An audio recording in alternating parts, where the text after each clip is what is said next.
જય ભગવાન મિત્રો, કીધું છે ને કે 3 ગયા પછી એ પાછા આવતા નથી. એક તીર કમાનથી, એક પ્રાણ શરીરથી અને એક શબ્દ મુખેથી.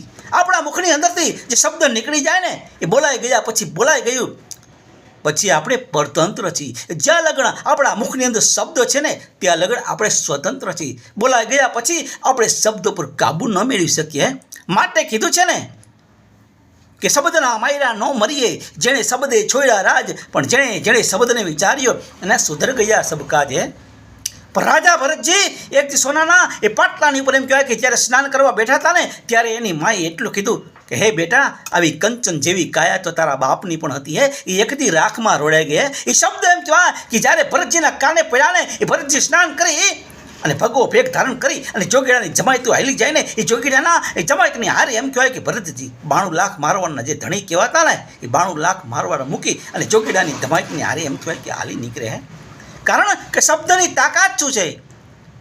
શબ્દ છે ને એ કટારી છે. એ શસ્ત્રોના ઘા એમ કહેવાય કે રૂજાઈ જાય, પણ શબ્દ કટારીના જે ઘા લાગે ને એ ન રૂજાયો. માટે સંત મૂળદાસે કીધું છે ને કે રમી રે રહી છે રુદિયાની માયરે આ નરમની ચોધારી कलेजे कटारी. शब्द है ने एक कटारी है.